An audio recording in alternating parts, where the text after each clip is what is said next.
Seemingly all of a sudden, we're beginning to see outbreaks of diseases that we assumed were defeated decades ago.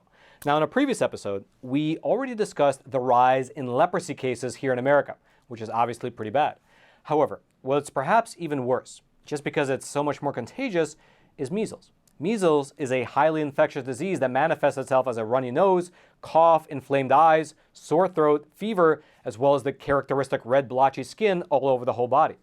And suddenly, we're beginning to see pockets of outbreaks across the entirety of the U.S. As just one example of many, 5 days ago, you had local health authorities in Philadelphia issue a warning saying that a traveler who went through Philadelphia International Airport may have exposed others to the virus. However, before we dive into what actually happened at the airport, let me give you a brief history of measles as it manifests here in America. Quote, in 1912, measles became a nationally notifiable disease in the United States, requiring U.S. healthcare providers and laboratories to report all diagnosed cases. In the first decade of reporting, an average of 6,000 measles-related deaths were reported each year. In the decade before 1963, when a vaccine became available, nearly all children got measles by the time they were 15 years of age. It is estimated that 3 to 4 million people in the United States were infected each year. Also each year, among reported cases, an estimated 400 to 500 people died, 48,000 were hospitalized, and 1,000 suffered encephalitis, the swelling of the brain, from measles. Measles was declared eliminated, which is the absence of continuous disease transmission for greater than 12 months, from the United States in the year 2000. This was thanks to a highly effective vaccination program in the United States, as well as better measles control in the Americas region. Meaning that we went from having millions of infections and thousands of deaths per year to completely eliminating the disease altogether within the span of about a century. However, it is really worth noting that although measles has effectively been eliminated here in the U.S., globally, this disease, it still claims the lives of approximately 130,000 people every single year, which brings us neatly back to the Philadelphia International Airport. According to a statement that was released by Dr. Landris Burris, who leads Philadelphia's Division of Disease Control, well, this measles exposure happened last Friday at around 2:50 p.m. local time. Quote, we believe there is no threat to the general public associated with this case of measles. We encourage people who were possibly exposed to take action if they are not protected against measles. And while he gave no specific indication of who the traveler was or where he was coming from, he did add the following, quote, many countries, including travel destinations, are experiencing measles outbreaks, so the potential for travel-related measles cases and subsequent outbreaks in the United States has increased. People should follow the CDC's immunization schedule and get their children fully vaccinated. He also made a specific point to mention that this exposure is completely separate from the actual measles outbreak that was reported in Philadelphia in the month of May. Furthermore, it's not just Philly. Ohio recently saw an outbreak of measles, as did Washington State, as well as New Jersey, Kansas City, Delaware, Missouri, Georgia, as well as New York.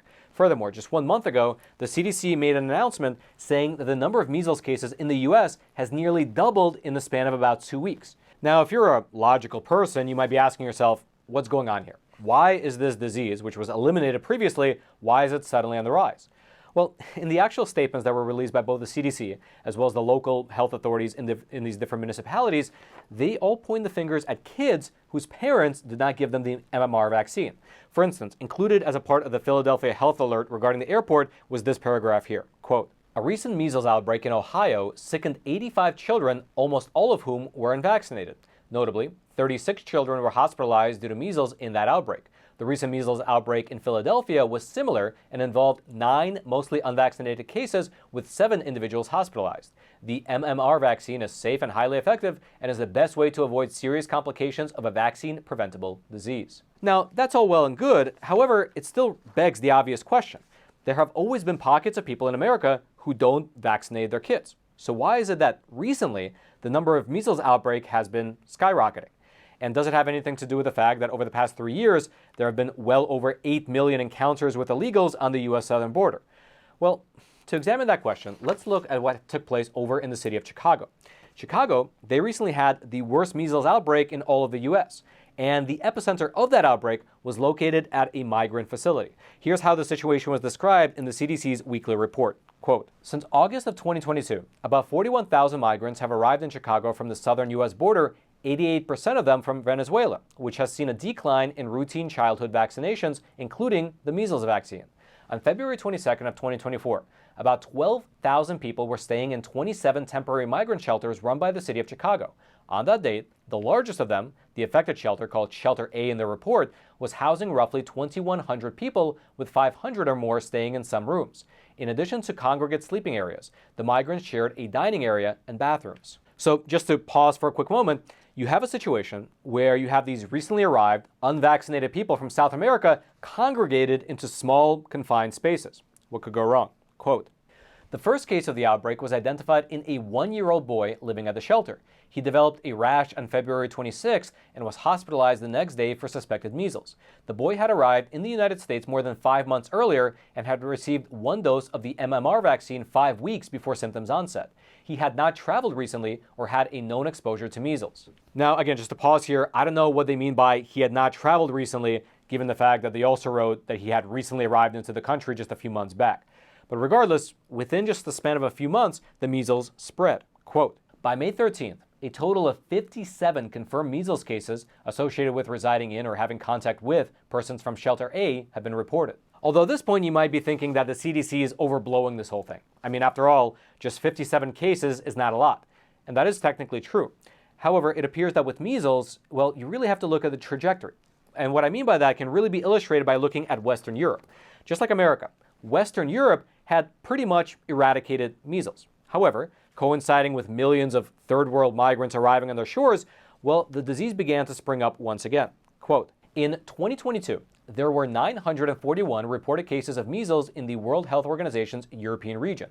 Over just the first 10 months of last year, according to an alarming bulletin from the WHO issued in mid-December, there were more than 30,000. This is the kind of spike, a 3,000% increase that looks implausible in headlines." Then, in regard to the most recent complete year, 2023, quote, "But as the year drew to a close, the European measles outbreak kept growing.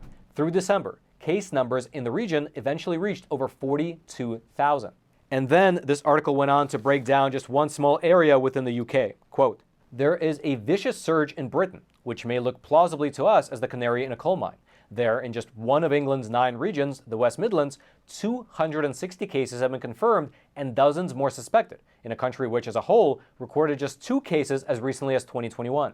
And just as a fun fact, the West Midlands area is where the city of Birmingham is located, and that city's population is 44% of migrant origin. And so this is all to say that it is the exponential growth potential of measles that makes having 57 cases in Chicago an actual big problem.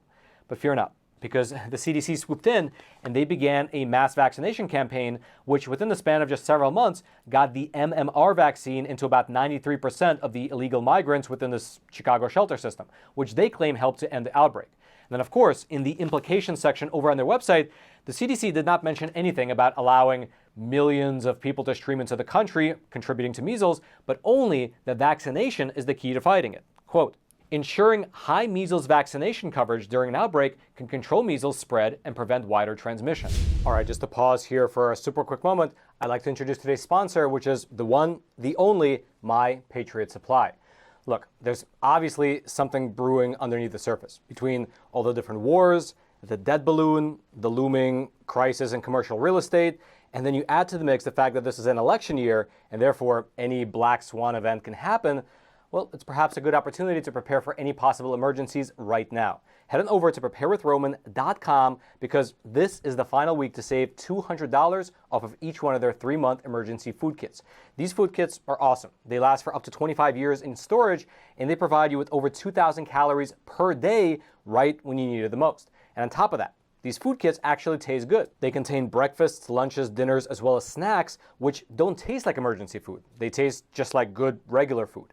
They have free fast shipping directly to your doorstep, and the kits will be dropped off in these discreet boxes so that your nosy neighbors don't even have to know that you're prepping. And so finally check it off your to-do list and be ready for whatever might be coming up next. Just head on over to preparewithroman.com, order emergency food kits for your whole family, and again, this right here is the final week to save $200 off of each one of them. I'll throw the link down into the description box below as well.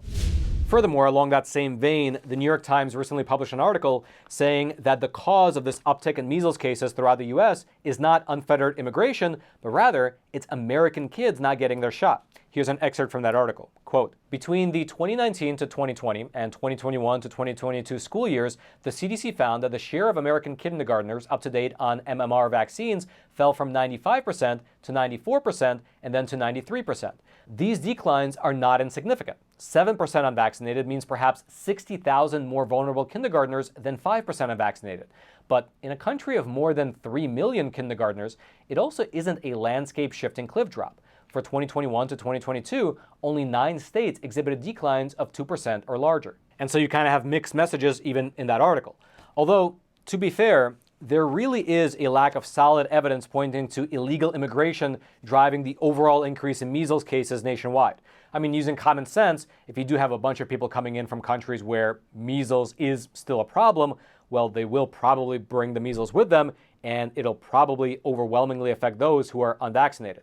However, I will mention that as of right now, there are no clear peer-reviewed studies that really connect the individual cases to illegal immigrants outside of the migrant shelters. If you happen to know of any actual studies, please link them down in the comment section below. I'd love to see them. I'll be reading through those comment sections later tonight as well as into the week.